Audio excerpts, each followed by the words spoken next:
You're nothing but a fake brother." The words hung in the air like a slap across the face. Hulk Hogan stood frozen in the WWE corporate boardroom, staring at the man who had just destroyed his carefully crafted image with 5 simple words.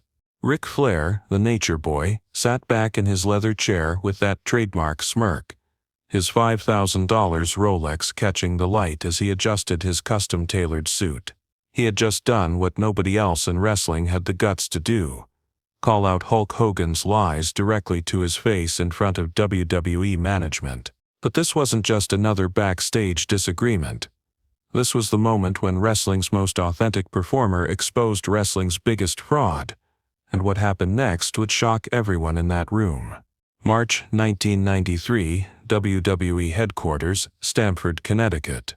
The Monday Night Wars were heating up, and WWE was desperate to keep their biggest stars happy. But behind closed doors, tensions were reaching a breaking point between 2 men who represented completely different philosophies about what it meant to be a wrestling superstar. The meeting had started innocently enough. Vince McMahon wanted to discuss upcoming storylines and how to maximize the star power of both Hulk Hogan and Ric Flair. Both men were legends. Both had championship pedigree, and both commanded massive respect from fans around the world. But respect from fans and respect from your peers are 2 very different things. Hogan walked into that conference room wearing his usual confident smile, his yellow bandana perfectly positioned, radiating that larger-than-life charisma that had made him wrestling's biggest draw for over a decade. He expected the usual deference, the automatic assumption that his opinion would carry the most weight. Ric Flair, meanwhile, arrived looking like he owned the building. Hand-stitched Italian suit, alligator leather shoes, diamond-encrusted cufflinks. But more than the expensive clothes, Flair carried something Hogan never could: the absolute certainty that comes from being genuinely what you claim to be. The tension started immediately when McMahon brought up creative direction for their potential feud. "Hulk, we're thinking about positioning you as the veteran hero guiding the younger generation," McMahon began. "The role model, the mentor, the guy who represents everything good about wrestling." Flair's laugh was barely audible, but everyone heard it. "Something funny, Rick?" Hogan asked, that forced smile never leaving his face. "Oh no, brother," Flair replied, using Hogan's own catchphrase with dripping sarcasm. "Please, continue telling us all about being a role model." The temperature in the room seemed to drop 10 degrees. "Rick, we respect your input, but do we?" Flair interrupted, standing up slowly. "Because I've got some input about our role models here that might surprise everybody." Hogan's jaw tightened. He had dealt with jealous wrestlers before, guys who resented his success, his mainstream appeal, his ability to draw money. But Ric Flair wasn't just any wrestler. Flair was wrestling royalty, a man whose credentials couldn't be questioned. "Enlighten us," Hogan said through gritted teeth. Flair walked around the table, his movement predatory, calculated. This wasn't random anger. This was a man who had been waiting for this moment. "You want to know what's funny about positioning Hulk as a role model?" Flair asked the room, but his eyes never left Hogan. "It's that everybody in this business knows exactly what kind of role model he really is." "Careful, Flair," Hogan warned. "Careful?" Flair's voice rose slightly. "Brother, careful went out the window the day you decided to build your entire career on lies." The room went dead silent. This wasn't business anymore. This was personal. "You want to talk about being fake, Hulk? Let's talk about it. Let's talk about how you've spent 15 years manipulating every situation to protect your spot. Let's talk about how you've buried more talent than anyone in this business. Let's talk about how you turn on anyone who threatens to outshine you." Hogan stood up, his face flushing red. "You don't know what you're talking about." "Don't I?" Flair stepped closer. "Let me tell you what I know. I know about The Undertaker. I know about the fake injury angle. I know about Jesse Ventura and the Union. I know about every young wrestler whose momentum you've killed because you were scared of competition. The accusations hit like physical blows. But you know what the biggest lie is, Hulk? Flair's voice dropped to almost a whisper. The biggest lie is that you actually believe your own hype. You've told yourself the story so many times that you think it's true. What story? Hogan demanded. That you're a hero, that you deserve everything you've got, that you earned your spot through talent and hard work instead of politics and manipulation. Flair circled back to his chair but remained standing. You know what the difference is between you and me, Hulk? When I tell people I'm the best, I can back it up in the ring, on the microphone, and in real life. When you tell people you're a hero, everybody in this business knows it's an act. That's enough. McMahon tried to intervene, but neither man was listening now. You call yourself the real American, Flair continued relentlessly. But real Americans don't step on everyone around them to get ahead. Real Americans don't betray their friends when it serves their interests. Real Americans don't fake injuries to manipulate young wrestlers. You're out of line, Hogan said, but his voice lacked its usual conviction. Am I? Because I'm just getting started. Flair's eyes lit up with cruel delight. You want to know what we all talk about when you're not around? We talk about how pathetic it is watching a grown man play dress-up and pretend to be a superhero. We talk about how embarrassing it is that wrestling's biggest star is also its biggest fraud. The room was so quiet you could hear the air conditioning humming. You've spent your whole career hiding behind that character, because you know Terry Bollea could never measure up to the standards Hulk Hogan pretends to represent. And now you're sitting here asking us to book you as a role model. Brother, you're not even a real person anymore. Hogan's hands were shaking slightly, but whether from anger or something else, nobody could tell. Let me ask you something, Hulk, Flair said, moving in for the kill. When was the last time you looked in the mirror and saw Terry Bollea instead of Hulk Hogan? When was the last time you made a decision based on what was right instead of what protected your image? The silence stretched on for what felt like minutes. Finally, Hogan spoke. You finished? Almost, Flair smiled. Just one more thing. You can fool the fans. You can fool the media. Hell, you might even be able to fool yourself. But you can't fool the boys in the back. We all know what you really are. And what's that? Flair looked around the room, making eye contact with every person present, before delivering the line that would define this moment forever. You're nothing but a fake brother. The impact was immediate and devastating. Hogan's carefully constructed facade cracked right there in front of everyone. His shoulders sagged slightly.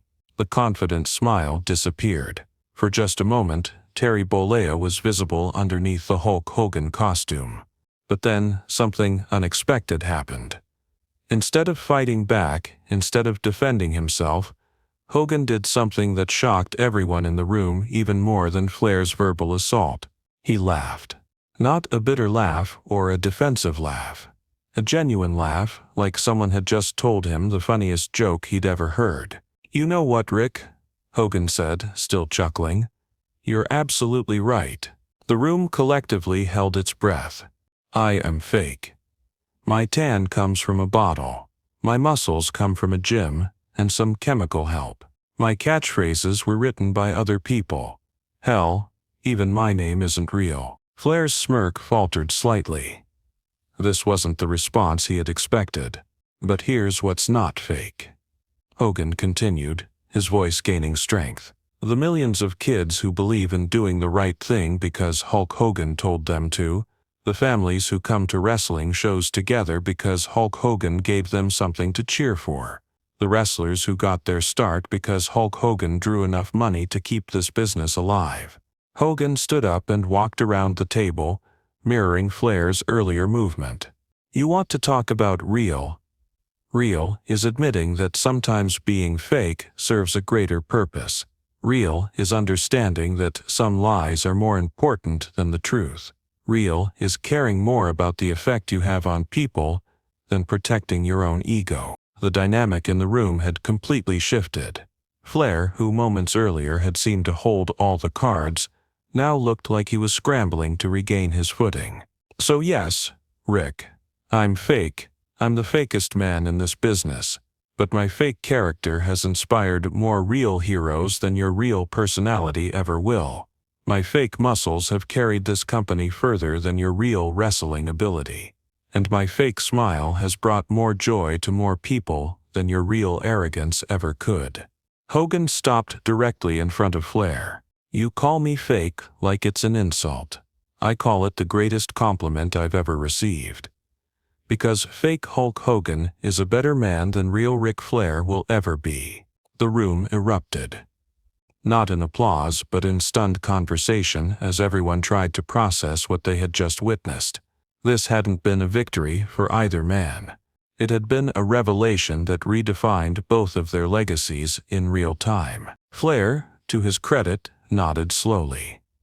"Well played, brother," he said quietly. "No," Hogan replied. "Well played, Nature Boy."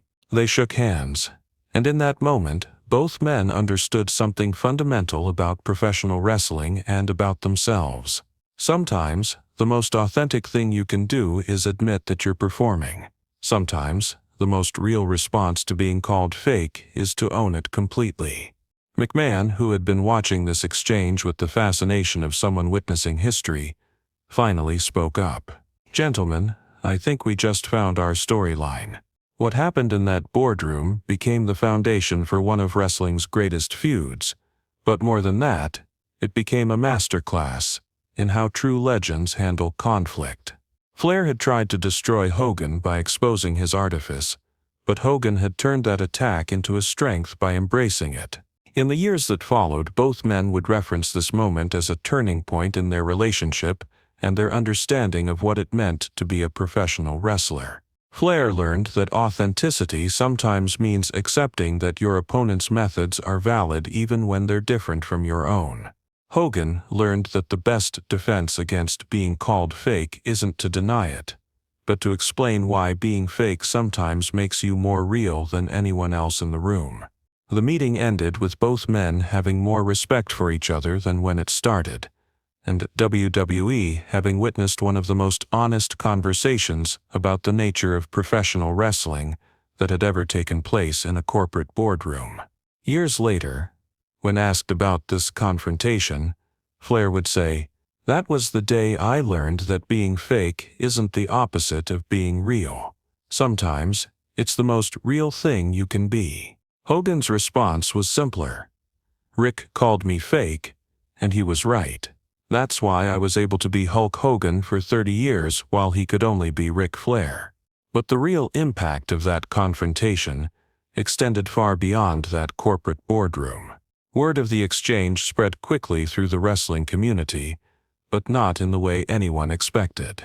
Instead of being seen as a victory for either man, it was viewed as a moment of unprecedented honesty in an industry built on carefully maintained illusions. Other wrestlers who heard about the incident found themselves reconsidering their own approaches to their careers. The exchange had raised fundamental questions about authenticity, performance, and the relationship between who you are and who you pretend to be. Bret Hart, who had always prided himself on technical excellence and genuine athleticism, admitted years later that Hogan's response had made him question his own certainties about what made someone a real wrestler. "I always thought the answer was simple," Hart reflected. "Real wrestlers were the ones who could actually wrestle. But Hulk made me realize that maybe being real has more to do with the effect you have on people than the techniques you use to have that effect." The Undertaker, who had his own complicated history with Hogan's backstage politics, found himself grudgingly respecting Hogan's honesty in that moment. "It takes guts to admit you're fake," Taker said years later. "Most people spend their whole lives trying to convince everyone they're authentic. Hulk did the opposite, and somehow that made him more genuine than most of the real people I know." Even Stone Cold Steve Austin, who would later have his own conflicts with Hogan's methods, acknowledged the wisdom in Hogan's response. Sometimes, The most honest thing you can do is admit you're putting on a show, Austin reflected. Hulk figured that out before most of us did. The incident also forced WWE management to reconsider how they approached storytelling and character development. If their biggest star could openly admit to being fake while simultaneously arguing that his fakeness served a greater purpose, what did that mean for how they presented all of their characters? The incident also had a profound impact on how fans related to their favorite wrestlers. News of the exchange eventually leaked to wrestling publications, and fan reactions were surprisingly positive. Many longtime Hogan supporters said they respected him more for his honesty than they had when they believed his character was genuine. It was like he gave us permission to enjoy wrestling without having to believe in it. One fan wrote in a letter to Pro Wrestling Illustrated, "I could cheer for Hulk Hogan the character without having to think Terry Bollea was actually a superhero." This shift in fan expectations would prove crucial to wrestling's evolution throughout the 1990s. The success of anti-heroes like Stone Cold Steve Austin and The Rock was built on audiences' increased sophistication about the performance aspects of professional wrestling. But perhaps the most significant long-term impact was on Hogan and Flair's professional relationship. What could have been a career-ending feud instead became the foundation for mutual respect and eventually genuine friendship. Working together after that confrontation, both men found that their performances were elevated by the honesty they had shared. Their feuds felt more genuine because audiences could sense there was real substance beneath the scripted conflicts. The legacy of their boardroom confrontation continued to influence both men throughout their careers. When Flair delivered his emotional retirement speech in 2008, he specifically thanked Hogan for teaching me that sometimes the most real thing you can do is admit you're fake. Hogan, in his own Hall of Fame speech, returned the favor.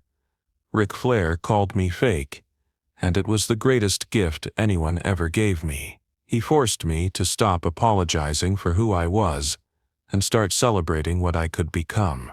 But for wrestling fans, it remained something simpler and more powerful, proof that even in an industry built on illusion, truth has the power to transform everyone it touches. The day Ric Flair called Hulk Hogan fake became the day both men became more real than they had ever been before.